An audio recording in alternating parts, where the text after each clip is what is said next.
సాధారణ ఎన్నికల్లో మంగళగిరి నియోజకవర్గం తెలుగు రాష్ట్రాల్లోనే హాట్ టాపిక్గా మారింది. ప్రధాన రాజకీయ పార్టీల అభ్యర్థుల ప్రచార తీరుతెన్నులను కూడా నిశ్చితంగా పరిశీలిస్తున్నారంటే అతిశయోక్తి కాదు. ప్రచార పర్వానికి త్వరలోనే తెరపడనుంది. ఇక తెరచాటు ప్రయత్నాలు ఆల్రెడీ మొదలయ్యాయి. ఇదిలా ఉంటే మంగళగిరి నియోజకవర్గ ఓటరు ఎంత చైతన్యవంతుడో అనే దానికి నిదర్శనమే ఈ వీడియో కథనం. పాత మంగళగిరిలోని ఎన్సిసి రోడ్లో మంగళగిరి బుద్ధ విహార అధ్యక్షుడు రేఖా కృష్ణార్జునరావు తన నివాసం బయట పెట్టిన బోర్డును చూస్తే రాజకీయ పార్టీల నాయకులు బాబో అంటూ అక్కడి నుంచి మెల్లగా జారుకోవాల్సిందే. ఇంతకీ ఆ ఇంటి గోడలపై వారు వేయించిన పోస్టర్లో ఏముందంటే, ఎన్నికల్లో పోటీ చేస్తున్న అభ్యర్థులకు మా విజ్ఞప్తి అంటూ పలు అంశాలు ప్రస్తావించారు. ఆ అంశాలు చదివితే అనాదిగా మంగళగిరి వామపక్ష భావజాల గడ్డ అని ఎందుకంటారో తప్పక బోధపడుతుంది. వారి మాటల్లోనే తెలుసుకుందాం. ఈ బోర్డు పెట్టడం కనుక ఉద్దేశం ఏమిటంటే, రాజకీయాలు వ్యాపారం కాకూడదు, అందులో ప్రధానంగా ఎన్నికలు అనేవి వ్యాపారం అసలే కాకూడదు, అట్లాగే ఓట్లు అమ్మకపు సరుకు కాకూడదు, అట్లాగే అభ్యర్థులు ఓట్లు కొనటం కానీ ఓటర్లు తమ ఓట్లు అమ్ముకోవటం కానీ జరగకూడదు. ఆ రకంగా జరగటం అనేటువంటిది మన ప్రజాస్వామ్యానికి చాలా విఘాతం కలిగిస్తుంది అనేది చెప్పదలుచుకున్నాం. ఈ సందర్భంగా గ్రామాలతో చూసుకున్నప్పుడు పట్టణాల్లో ఓటింగ్ శాతం రాను రాను పడిపోతున్నది. ఇది మంచిది కాదు. పట్టణాల్లో మరి రాజకీయ మేధావులు, విద్యార్థులు, సామాజిక కార్యకర్తలు, అనేక చైతన్యవంతమైన స్రవంతులు ఎన్నో పట్టణాల్లో ఉంటారు. అటువంటి పట్టణాల్లో ఓటింగ్ శాతం తగ్గిపోవడం అనేటువంటిది బాధాకరం. ఓటింగ్ శాతం పెరగాలి.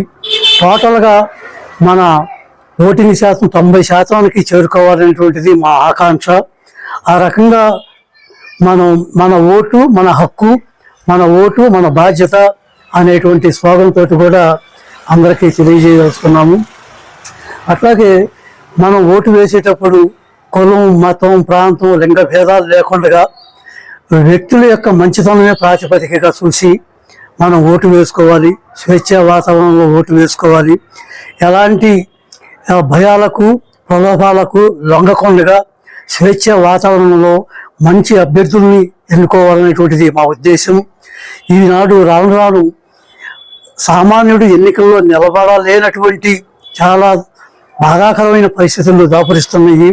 దీనివల్ల కాస్త ప్రజలకు సేవ చేద్దాం అనుకునేటువంటి వాళ్ళు ఎవరు కూడా ఎన్నికల్లోకి రాలేని పరిస్థితులు వచ్చేసినాయి. ఎవరైతే డబ్బులు బస్తాలకు బస్తాలు కుమ్మరించగలుగుతారో వాళ్లే అభ్యర్థులుగా ఉండేటువంటి పరిస్థితులు ఇవాళ కొనసాగుతున్నాయి. ఇది మారాలని మా ఉద్దేశం. ఇది కొనసాగటం వల్ల అభ్యర్థులకు కూడా చాలా నష్టం.